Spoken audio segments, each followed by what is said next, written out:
کل سے ایک سٹوری جو ہے وہ سرفس ہے، اس پر بات ہو رہی ہے، اور وہ ہے جناب جسٹس قاضی فائز عیسیٰ جو سینئر جج ہیں چیف جسٹس صاحب کے بعد، ان کی شرکت کل ایک کنونشن میں جو دستور کنونشن کے نام سے تھا، اور اس کا بنیادی مقصد بظاہر جو گولڈن جوبلی ہے آئین کی وہ منانا تھا اس کی، لیکن بقول بابر اعوان کے تو انہوں نے تو اس کو آئین کی برسی بنا دیا.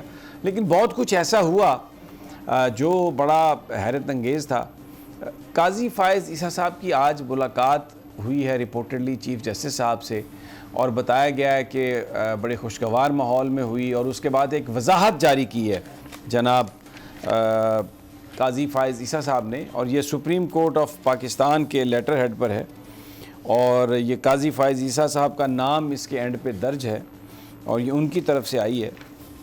میں کا نام اس کے اینڈ پہ درج ہے اور یہ ان کی طرف سے آئی ہے.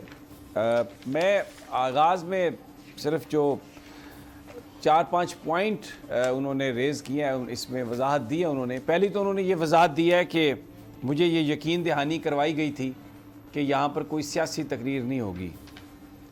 اگر یہ بالکل قاضی صاحب فرما رہے ہیں درست ہوگا تو یقین دہانی جو ہے یہ کروائی ہوگی راجہ پرویز اشرف صاحب نے، اسپیکر نے، جو اس کنونشن کی صدارت کر رہے تھے، جو غالباً میزبانوں میں بھی تھے، اور یہ کہا بھی ہے اسپیکر کے عملے اور میرے عملے اس سے یقین دہانی کرائی گئی. تو پھر جو وعدہ کیا گیا اس سے اسپیکر صاحب نے انحراف کر لیا، تو 62(1)(f) لاگو ہو گئی. کوئی آدمی جو کسی کے ساتھ وعدہ کر کے مکر جائے، جو یقین دہانی کرائے اس کو پورا نہ کرے، وہ بھی سپریم کورٹ آف پاکستان کے سینئر جج سے جس نے چیف جسٹس بننا ہے، تو راجہ پرویز اشرف صاحب پھر 62(1)(f) کے انڈر تو آتے ہیں. ان کی نااہلیت تو بنتی ہے کہ وہ اسپیکر ہیں اور وضاحت دے رہے ہیں اور وہ وعدہ کر رہے ہیں کہ جی کوئی سیاسی بات نہیں ہوگی، اور وہاں پر ساری سیاسی باتیں ہوئیں کہ قاضی فائز عیسیٰ صاحب نے یہ کہا. تو اس کا یہ مطلب ہے کہ یہ جو وضاحت ہے، اگر اس کو ہم کوئی ایسا معاشرہ جس میں قانون اور آئین کی حکمرانی ہے، تو پھر راجہ پرویز اشرف صاحب قومی اسمبلی کا ممبر رہنے کے، اسپیکر رہنے کے حقدار نہیں ہیں. انہوں نے جھوٹ بولا ایک جج صاحب سے، اور جھوٹ بول کے بیلا پھسلا کے چکر دے کے انہیں اپنے کنونشن میں بلا لیا. دوسرا قاضی صاحب نے جو وضاحت دی ہے، انہوں نے کہا کہ یہ وہاں پر میرا تقریر کا کوئی ارادہ نہیں تھا، لیکن جب سیاسی بیانات دیے گئے وہاں پر تو پھر میں نے اس کی کھڑے ہو کر وضاحت دینا مناسب سمجھی اور وضاحت دی. تو میرا ایک سوال ہے کہ وہ جو گفتگو تھی جس میں آپ سپریم کورٹ آف پاکستان کے بارے میں بات کرتے ہیں، ججز کے کنڈکٹ کے بارے میں بات کرتے ہیں، وہ سیاسی کہاں سے ہو گئی؟ آئین پاکستان تو اس بات کی اجازت نہیں دیتا. آپ سیاسی باتوں پر بات کر سکتے ہیں، آپ کسی جج کے فیصلے پر بات کر سکتے ہیں، لیکن جو ججز کے بارے میں جو گفتگو کی گئی وہاں پر میں اس کو ریپیٹ نہیں کرنا چاہتا. اگر آپ اس کو سیاسی بیان سمجھتے ہیں جو ججز پر الزام تراشی ہے، تو آئین پاکستان تو اس بات کی اجازت نہیں دیتا. الزام تراشی اور ججز کا کنڈکٹ یہ کوئی سیاسی گفتگو جسٹس قاضی فائز عیسیٰ صاحب یہ نہیں ہے. پھر انہوں نے کہا کہ اعتراض کیا گیا ہے کہ میں کہاں بیٹھا تھا. مجھے بتائیے، آپ بیٹھے تھے جن کے ساتھ اسحاق ڈار صاحب، جناب شہباز شریف صاحب، جناب آصف علی زرداری صاحب. اربوں روپے کی کرپشن کی کہانیاں ان کے اوپر ہیں، اربوں روپے کی، اور یہ قانون سازی کر رہے ہیں اپنے آپ کو بچانے کے لیے. اور ان کے نام جو ہیں وہ اب ملزموں کی لسٹ میں ہیں، ملزمان ہیں یہ.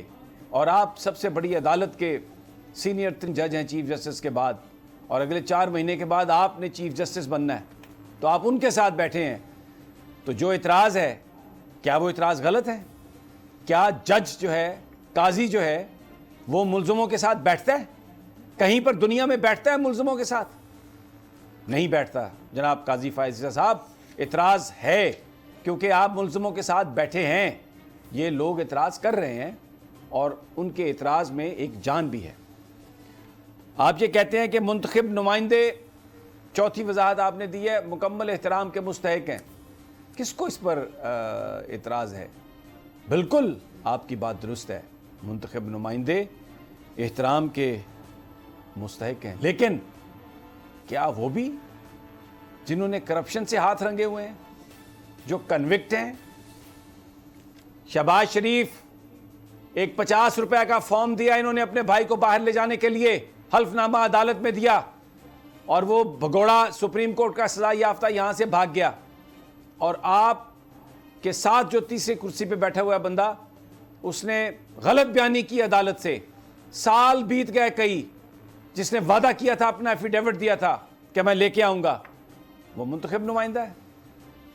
آپ اسے منتخب نمائندہ ہوگا, منتخب نمائندہ, لیکن جو اس کا کنڈکٹ ہے وہ آئین اور قانون کے منافی ہے. تو کیا یہ زیب دیتا ہے سپریم کورٹ کے ایک سینئر جج کو کہ وہ جا کے ان لوگوں کے ساتھ بیٹھے جو 50 روپے کا ایفیڈیوٹ دیتے ہیں عدالت کو اور پھر بھاگ جاتے ہیں اس سے, اور پھر آپ یہ کہیں کہ وہ احترام کے مستحق ہیں؟ آپ نے ایک اور بات کہی, یہ بڑی اہم بات ہے, کہ پاکستان اس لیے ٹوٹ گیا کہ جو نمائندے چنے جاتے ہیں براہ راست ان کا بنایا ہوا آئین نہیں تھا, اس لیے پاکستان ٹوٹ گیا. یہ وجہ بھی ہو سکتی ہے ہو, لیکن قاضی فائز عیسیٰ صاحب, ایک سب سے بڑی وجہ یہ تھی کہ جو سب سے بڑی پارٹی تھی, جو اکثریتی پارٹی تھی, اس کو اقتدار نہیں دیا گیا تھا. عوامی لیگ نے اقتدار, اس کا حق تھا, اس نے الیکشن جیتا تھا, لیکن اس کو اقتدار نہیں دیا گیا تھا. کا جو احترام تھا اس احترام کو پامال کیا گیا.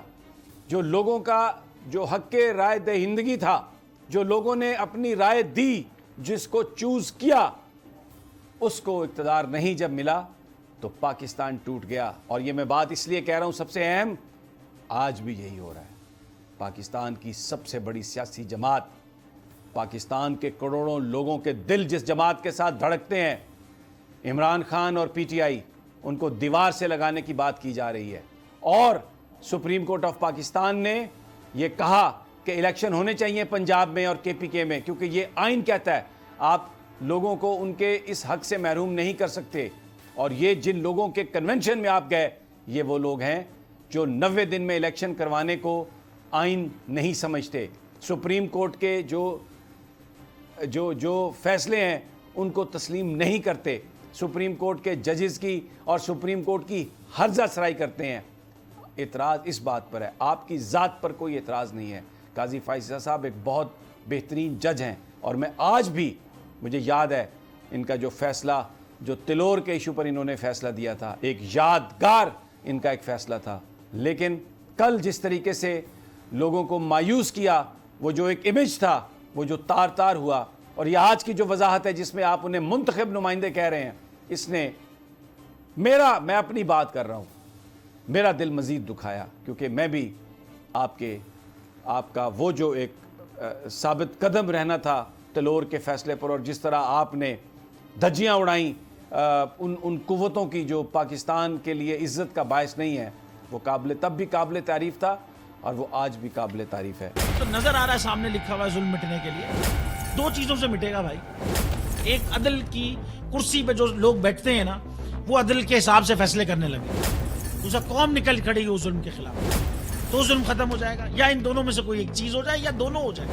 اگر 420 کا مقدمہ تھا, اس وقت عدلیہ میں جو لوگ بیٹھے ہوئے کیس دیکھ رہے تھے, وہ پوچھتے نا یار چیٹ ہوا کون ہے. جب ان کو دکھتا کوئی چیٹ نہیں ہوا, کیس ختم کر دیتے. تو ظالم ظلم کر ہی نہیں پاتا. 9 ججز نے نوٹ بیفور کیا میرے کیس کو, یار 1.5 سال چلا. شخصی ضمانت کا کیس, سیم کیس اسلام آباد میں کر دیا. ایک ہی الزام پہ 2 کیس ہو نہیں سکتے بھائی. مطلب 60 دن کا وقت ہوتا ہے, 102 دن کے بعد میں جیت گیا, کیس بری ہو گیا, 102 دن کے بعد اپیل فائل کی, ایکسپٹ کر لی. نہیں کرتے نا ایکسپٹ, ختم ہو جاتا نا ظلم. یار بھری عدالت میں مجھے بری کر دیا, پھر پتہ نہیں کیا ہوا, 2.5 گھنٹے بعد کا نوٹ بیفور, میں نہیں سنتا یہ کیس. کھڑے رہتے اپنے فیصلے پہ, مٹ جاتا ظلم. اللہ تعالیٰ نے بٹھایا ان کرسیوں پہ ان کو, یار یہ اللہ تعالیٰ کی طرف سے فیصلے کرنے ہیں. تو یا تو یہ فیصلے آئیں گے, ظلم مٹ جائے گا, یا قوم کھڑی ہو جائے گی ظلم کے خلاف.